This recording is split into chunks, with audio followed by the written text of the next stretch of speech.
Some 70s horror films dug their own graves and dared us to exhume them.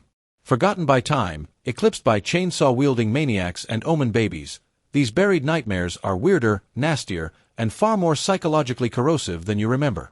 Today, we're peeling back the decades to reveal 5 unsettling 70s horror films buried by time, and once you know their secrets, you can't unknow them. Like, comment, and subscribe before something you forgot comes crawling out of the swamp.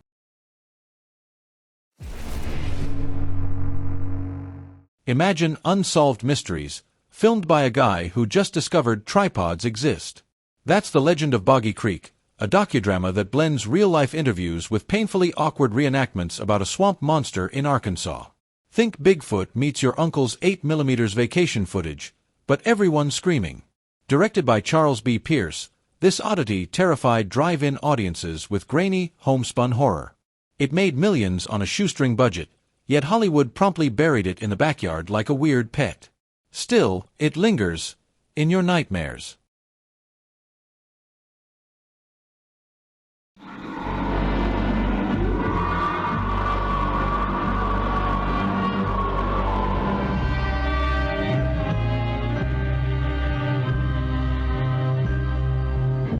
He just didn't look like anything I'd ever seen. I changed my shells in my shotgun from squirrel shot to my buckshot. I believe I could have knocked him down easy. You got him, that pretty well! Our immediate reaction was to try to kill him. I suppose if a strange-looking creature from another world showed up, he'd get the same reception.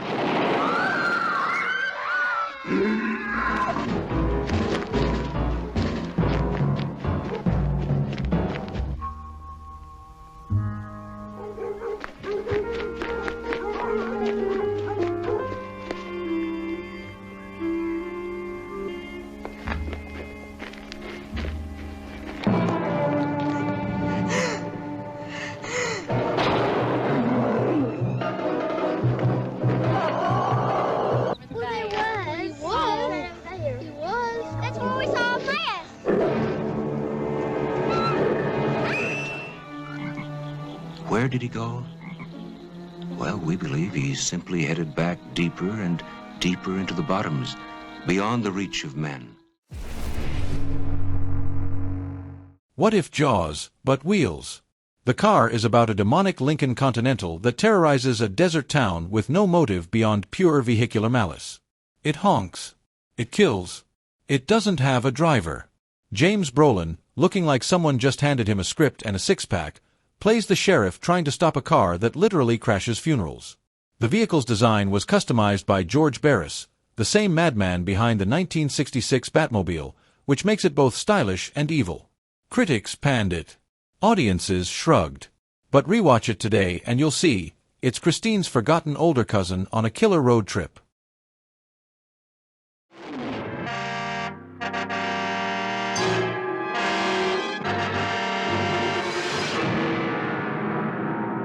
What evil force drives the car? There's nowhere to turn. The car, he's in here. Nowhere to hide. I think I hear the engine of that car. Oh, tell me what to do, baby.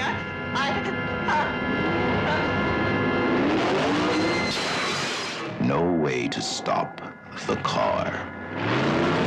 They all know nothing can stop the car. Who knows what it wants? A car possessed. There was no driver in the car. Evil has visited the earth in many forms. Now it returns as the car.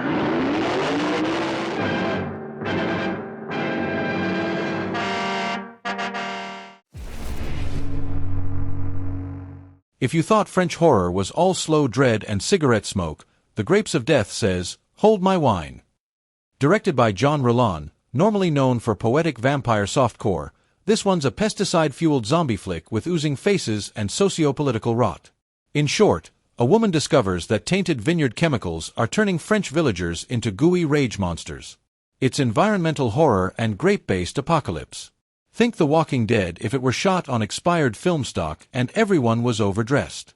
It's gross, gorgeous, and gloriously nihilistic, like a Chanel ad that ends in cannibalism.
Lucio Fulci's Zombie is technically a sequel to Dawn of the Dead, but only in the way a delirium is a sequel to a daydream. It opens with an abandoned boat in New York Harbor and ends in voodoo carnage on a Caribbean island. In between, a zombie fights a shark. Underwater. For real. Fulci dials the gore up to disemboweled vacation, offering eyeball impalement and worm-faced walkers that seem contractually obligated to haunt you forever.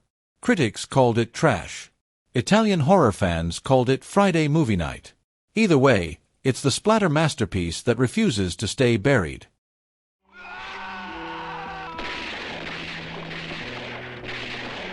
Well, we have to go to Matul. We're trying to locate Anne's father. She hasn't heard from him for some time. That's not a cool place to hit. Natives claim it's cursed. They avoid it like the plague. Island.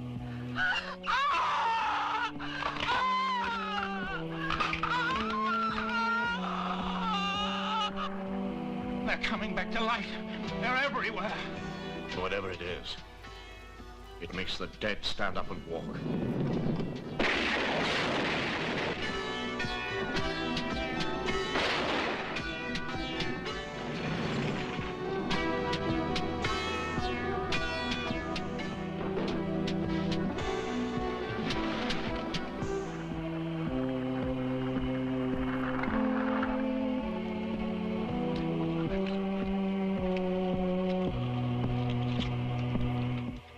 I'm so scared we're not gonna make it off this island.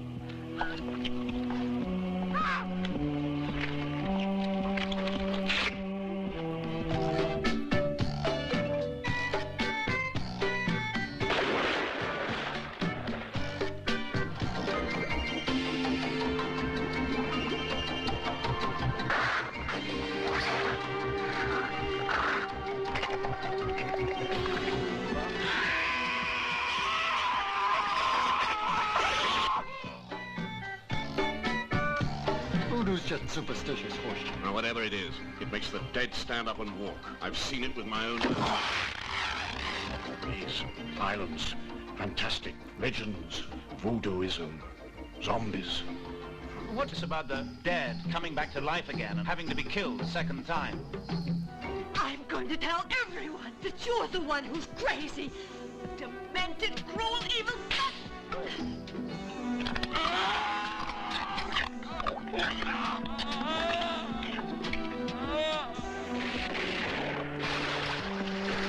Yes, it's my father's boat. And how long since you last spoke to him? Is there something big? That's just what we'd like to know. One more step and I'm gonna blast you. Now freeze where you are!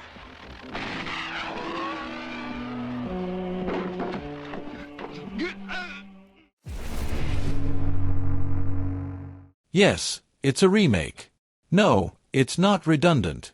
Philip Kaufman's 1978 version is the platonic ideal of the paranoid horror film.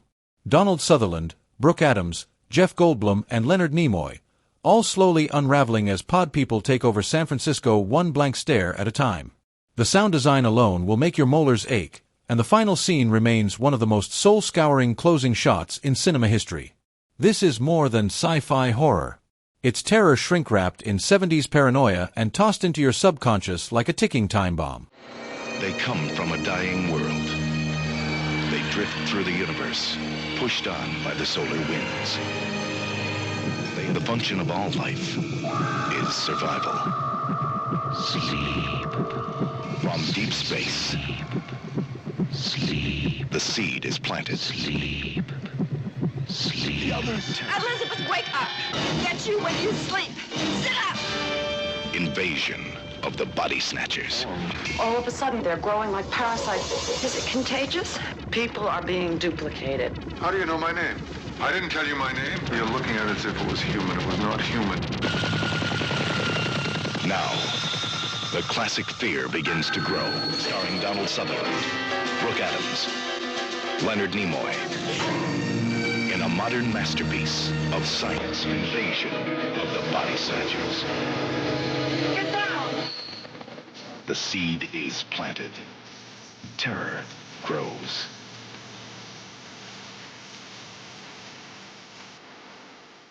There you go, 5 unsettling 70s horror relics the mainstream left to decay, but now you know where they're buried. Got your own forgotten fear fests? Drop them in the comments. We might just resurrect them next. And hey, if your nerves can handle more, check out our cursed movie playlists before the algorithm replaces you with a pod person.